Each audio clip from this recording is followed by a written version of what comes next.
സ്വർണ്ണക്കൊള്ളക്കേസിൽ അറസ്റ്റിലായ തന്ത്രി കണ്ഠരര് രാജീവരർക്ക് ദേഹാസ്വാസ്ഥ്യം. ഉയർന്ന രക്തസമ്മർദ്ദത്തെ തുടർന്ന് തിരുവനന്തപുരം ജനറൽ ആശുപത്രിയിൽ പ്രവേശിപ്പിച്ച തന്ത്രിയുടെ ECG പരിശോധന പൂർത്തിയായി. ഡോക്ടർമാരുടെ നിരീക്ഷണത്തിൽ തുടരുകയാണ് ഇപ്പോൾ തന്ത്രി. വിവരങ്ങളുമായി ഡാൻ കുര്യൻ. ഡാൻ, എന്താണ് തന്ത്രിയുടെ ആരോഗ്യനില സംബന്ധിച്ച് നമുക്ക് ലഭിക്കുന്ന വിവരങ്ങൾ?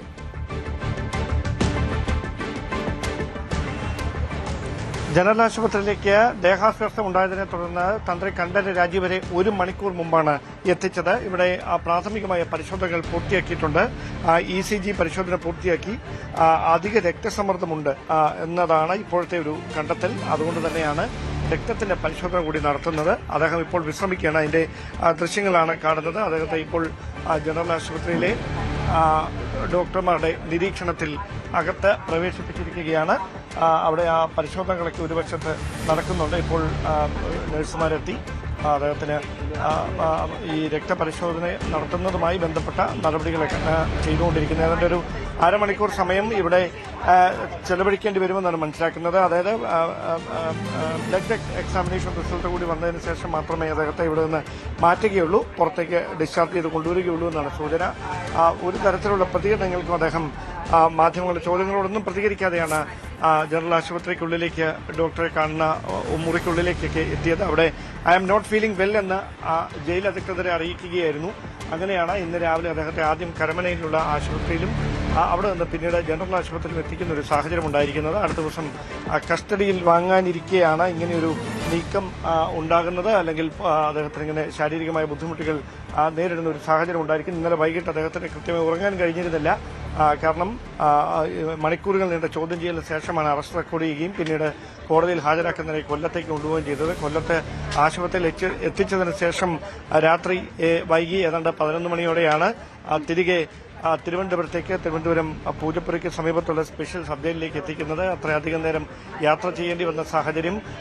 അതിന് ശേഷം പിന്നീട് അവിടെ നിന്ന് ഉദ്യോഗസ്ഥർ മടങ്ങിയെങ്കിലും അദ്ദേഹത്തിന് ശരിയായി ഉറങ്ങാൻ കഴിയാത്തൊരു സാഹചര്യം ഉണ്ടായി. അങ്ങനെ ദേഹാസ്വാസ്ഥ്യം അനുഭവപ്പെടുകയായിരുന്നു. അങ്ങനെയാണ് അദ്ദേഹം നോട്ട് ഫീലിംഗ് വെൽ എന്ന് ജയിൽ ഉദ്യോഗസ്ഥരോട് രാവിലെ അറിയിക്കുകയും അദ്ദേഹത്തെ കരമനയിലുള്ള ആശുപത്രിയിൽ ആദ്യം എത്തിക്കുകയും ചെയ്തത്. അങ്ങനെ പരിശോധനകൾ നടത്തിയതിനു ശേഷമാണ് കൂടുതൽ പരിശോധനകൾ ആവശ്യമായി വരുന്ന ഒരു സാഹചര്യം ഉണ്ടാകുകയും അദ്ദേഹത്തെ ജനറൽ ആശുപത്രിയിലേക്ക് മാറ്റുകയും ചെയ്തിരിക്കുന്നത്. അവിടെ ഇപ്പോഴും ഡോക്ടർമാരുടെ നിരീക്ഷണത്തിലാണ്. കനത്ത പോലീസ് കാവലിലാണ് തന്ത്രി കണ്ഠരര് രാജീവരുള്ളത്. അല്പസമയത്തിനകം അദ്ദേഹത്തിന്റെ രക്തപരിശോധനയുടെ ഫലം കൂടി വന്നതിന് ശേഷം മറ്റ് ആരോഗ്യ പ്രശ്നങ്ങളൊന്നും ഇല്ല എന്ന് ഉറപ്പുവരുത്തിയാൽ അദ്ദേഹവുമായി ഡിസ്ചാർജ് വാങ്ങി ഡോക്ടർമാർ അദ്ദേഹത്തെ പുറത്തേക്ക് കൊണ്ടുപോയിരിക്കും. ഇപ്പോൾ ലഭിക്കുന്ന ഏറ്റവും പുതിയ വിവരം അനുസരിച്ച് അദ്ദേഹത്തെ മെഡിക്കൽ കോളേജ് ആശുപത്രിയിലേക്ക് മാറ്റിയേക്കും എന്നുള്ള സൂചനകളാണ് ലഭിക്കുന്നത്. അദ്ദേഹത്തിന് കൂടുതൽ പരിശോധനകൾ വേണ്ടിവരുന്ന ഒരു സാഹചര്യം. ഡോക്ടർമാർ പ്രാഥമികമായ പരിശോധന പൂർത്തിയാക്കിയിട്ടുണ്ട്. ഒരുപക്ഷെ അദ്ദേഹത്തെ ഇവിടെ നിന്ന് മെഡിക്കൽ കോളേജ് ആശുപത്രിയിലേക്ക് മാറ്റാനുള്ള സാഹചര്യമാണ് നിലനിൽക്കുന്നത്. അദ്ദേഹം തല ഉയർത്തി പോലീസ് ഉദ്യോഗസ്ഥരോട് ചില കാര്യങ്ങൾ സംസാരിക്കുന്നുണ്ട്. ഡോക്ടർമാർ അല്പസമയം മുമ്പ് അദ്ദേഹത്തെ സന്ദർശിച്ചിരുന്നു. അതിനുശേഷമാണ് അദ്ദേഹം ഇവിടേക്ക് എത്തിച്ച സ്ഥിതിയിലല്ല.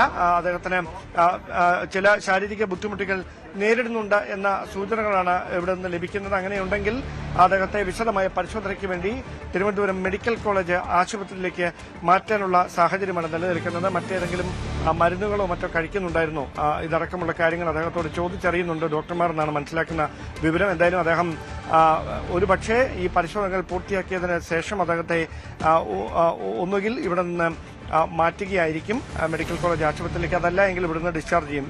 ഇതിലേതാണ് ഡോക്ടർമാരുടെ ഭാഗത്തുനിന്നുണ്ടാകുന്ന നിർദ്ദേശത്തിന്റെ അടിസ്ഥാനത്തിലെ ആ തീരുമാനത്തിലേക്ക് എത്തുകയുള്ളൂ. എന്തായാലും വലിയ പോലീസ് കാവലിലാണ് തന്ത്രി കണ്ഠരര് രാജീവർ. ഇപ്പോൾ തിരുവനന്തപുരം ജനറൽ ആശുപത്രിക്കുള്ളിലെ OP വാർഡിൽ അദ്ദേഹത്തെ പ്രവേശിപ്പിച്ചിരിക്കുന്നത്. ഡോക്ടർമാരുടെ സംഘം അദ്ദേഹത്തെ എത്തിക്കുന്നതറിഞ്ഞ് അതിനുള്ള തയ്യാറെടുപ്പുകളൊക്കെ നടത്തിയിരുന്നു. അതിനുശേഷമാണ് ഇവിടെ എത്തി ECGയുടെ പരിശോധന നടക്കുകയും അതോടൊപ്പം രക്തപരിശോധന ആവശ്യമായി വരികയും ചെയ്യുന്ന സാഹചര്യമൊക്കെ ഉണ്ടായത്. ഒരുപക്ഷെ അദ്ദേഹത്തെ അല്പസമയത്തിനകം തന്നെ പുറത്തേക്ക് ഇറക്കാനാണ് സാധ്യത. എന്തായാലും ഇപ്പോൾ ലഭിക്കുന്ന സൂചനകൾ അനുസരിച്ച് തിരുവനന്തപുരം മെഡിക്കൽ കോളേജ് ആശുപത്രിയിലേക്ക് പരിശോധനകളുടെ ഭാഗമായി തന്ത്രി കണ്ഠരര് രാജീവരെ എത്തിച്ചേക്കുമെന്നുള്ള സൂചനകളാണ് ഇപ്പോൾ ലഭിച്ചുകൊണ്ടിരിക്കുന്നത്. ഡാൻ കുര്യനാണ് വിവരങ്ങൾ നൽകിയത്. അവിടെ നിന്നുള്ള പുതിയ വിവരങ്ങൾ വരുമ്പോൾ ഡാനിലേക്ക് മടങ്ങിയെത്താം. എന്തായാലും ഇപ്പോൾ തന്ത്രി കണ്ഠരര് രാജീവരുള്ളത് തിരുവനന്തപുരം ജനറൽ ആശുപത്രിയിലാണ്. അവിടെ ദേഹാസ്വാസ്ഥ്യത്തെ തുടർന്ന് അദ്ദേഹത്തെ എത്തിച്ചതാണ്. പരിശോധനകൾ നടക്കുകയാണ്. അതിനുശേഷം മെഡിക്കൽ കോളേജിലേക്ക് മാറ്റിയേക്കുമെന്ന ചില സൂചനകളുണ്ട്. നമുക്ക് അവിടെ നിന്നുള്ള പുതിയ വിവരങ്ങൾക്കായി വീണ്ടും ഡാനിലേക്ക് എത്താം. ഇതുമായി ബന്ധപ്പെട്ട മറ്റു വാർത്തകളിലേക്ക് പോകാം. ശബരിമല സ്വർണ്ണക്കൊള്ളയിൽ കൂടുതൽ അന്വേഷണത്തിന് തന്ത്രിയെ കസ്റ്റഡിയിൽ വാങ്ങാൻ അന്വേഷണ സംഘം. ചൊവ്വാഴ്ച തന്ത്രി ജാമ്യാപേക്ഷ നൽകുന്നതിന് മുൻപ് കസ്റ്റഡിയിൽ വാങ്ങാനായിരുന്നു SITയുടെ നീക്കം.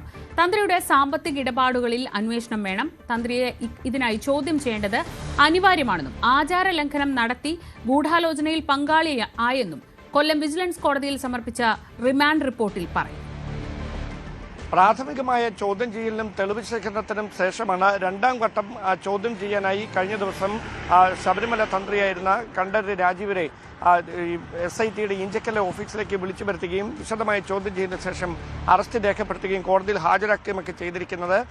റിമാൻഡ് റിപ്പോർട്ടിൽ ഏതെങ്കിലും തരത്തിൽ ഇതുമായി ബന്ധപ്പെട്ട സാമ്പത്തിക വിഹിതം അല്ലെങ്കിൽ സാമ്പത്തിക നേട്ടത്തിന്റെ ഒരു ഭാഗം അദ്ദേഹത്തിന് ലഭിച്ചതായുള്ള പരാമർശങ്ങൾ റിമാൻഡ് റിപ്പോർട്ടിലില്ല. പക്ഷേ മൗന അനുവാദം നൽകുകയായിരുന്നു ഈ കുറ്റകൃത്യങ്ങൾക്ക് എന്ന ഗുരുതരമായ പരാമർശമാണ് തന്ത്രി കണ്ഠരര് രാജീവർക്കെതിരെ റിമാൻഡ് റിപ്പോർട്ടിൽ പറയുന്നത്. അതായത് താന്ത്രിക വിധി പ്രകാരമല്ലാതെ ദേവന്റെ അനുജ്ഞ കൂടാതെ ഈ പാളികൾ അറ്റകുറ്റപ്പണികൾ നടത്തുന്നതിന് വേണ്ടി കൊടുത്തുവിടുകയായിരുന്നു ചെയ്തത്.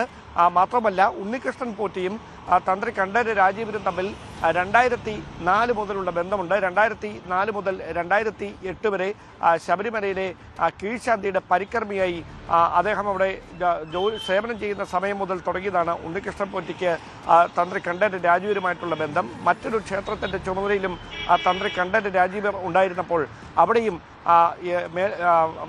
സഹായിയായി ഉണ്ണികൃഷ്ണൻ പോറ്റി ഒപ്പമുണ്ടായിരുന്നു. അങ്ങനെ ഏതാണ്ട് 10-15 വർഷത്തിനും അധികമുള്ള ബന്ധം ഇരുവർക്കും ഇടയിലുണ്ട്.